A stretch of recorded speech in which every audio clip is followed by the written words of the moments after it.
Fala galera, tudo bem com vocês? No vídeo de hoje nós vamos falar sobre organização política e relações internacionais. Mas antes disso, eu vou pedir para vocês se inscreverem no canal, darem o like no vídeo e ativarem o sininho. E bora pra aula! O mundo em que vivemos é um conjunto de estados, territórios, nações e países. Mas calma lá, vocês sabem o significado e qual a diferença desses termos? Esses termos são conceitos chaves para a geografia. Apesar de algumas vezes nós ouvirmos esses termos achando que possuem o mesmo significado, cada um deles se refere a um fenômeno específico e são fundamentais para entender o nosso mundo atual. O mapa do mundo representa apenas um momento das relações históricas entre território, estado e nação. O mapa não é imutável e é alterado com o surgimento de novos países. Alguns somem do mapa, alguns se dividem em 2, 3, outros são até reorganizados, diminuem ou crescem territorialmente. E agora vamos definir cada um desses termos para ficar mais claro para vocês, começando com Estado. Estado é a forma como a sociedade se organiza politicamente, estabelecendo regras que regulam a convivência dos habitantes de um país. O Estado ele é constituído, em geral, pelo poder legislativo, pelo poder executivo e pelo poder judiciário. Além disso, o Estado conta com as Forças Armadas, que são responsáveis apenas pela defesa do território contra ameaças externas. Para ser reconhecido e respeitado entre os demais estados, um Estado busca soberania, ou seja, a posse de plenos poderes para aplicar normas e leis a serem seguidas pelos habitantes do seu território. O nosso próximo termo é nação. Nação pode ser definido como um coletivo humano com características comuns, como a língua e a religião. Os membros dessa coletividade estão ligados por laços históricos, étnicos e culturais. Uma nação pode constituir um estado soberano quando ela ocupa um território e se organiza politicamente. Dessa forma, denomina-se um estado-nação, o que é mais comum na sociedade de hoje. Existem nações que desejam se transformar em um estado, mas ainda não são, como é o caso de 35 milhões de curdos que vivem na Turquia, no Iraque, na Síria e no Irã. Galera, o exemplo do povo curdo é muito interessante. A divisão e a formação de cada estado-nação existente nos dias de hoje muitas vezes excluiu algumas culturas, que por sua vez ficaram sem estado. Isso resulta sempre na repressão política ou militar nos territórios onde essa população está vivendo. Falando em território, bora defini-lo. O território de um país é a base física sobre qual um estado exerce sua soberania. É delimitado por fronteiras políticas, que podem ser rios, montanhas ou criadas por nós humanos, traçadas sem considerar características naturais. O último termo que vamos definir é país.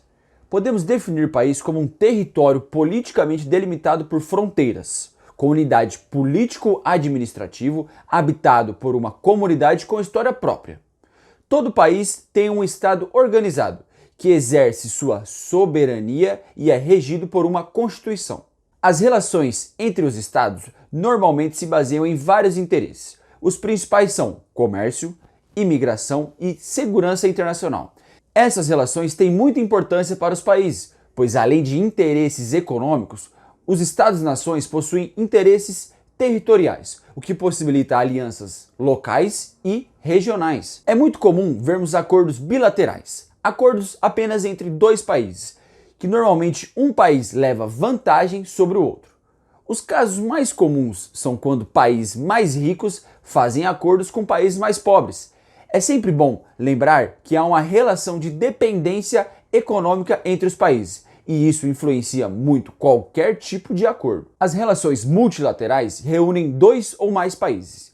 Existem algumas organizações internacionais que estabelecem algumas regras para que esses acordos aconteçam. A OMC, por exemplo, Organização Mundial do Comércio, delimita algumas regras que todos os seus países membros devem seguir. É sempre bom lembrar que nem sempre essas regras são seguidas. Normalmente, os países mais ricos são os que mais burlam as leis e saem mais beneficiados desses acordos. A Organização das Nações Unidas foi criada em 1945, após a Segunda Guerra Mundial. Seu principal objetivo era de manter a paz e a segurança internacional.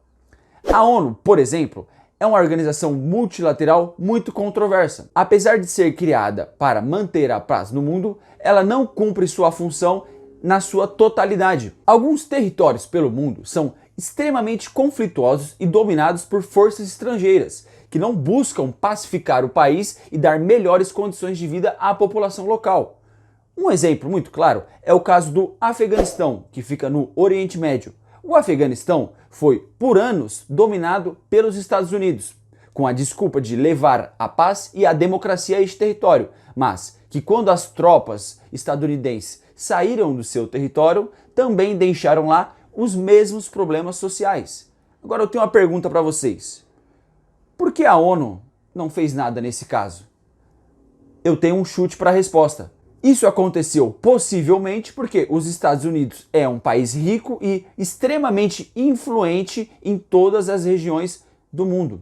Outra organização multilateral importante é o FMI, Fundo Monetário Internacional. Esse fundo monetário é controlado pelos países mais ricos.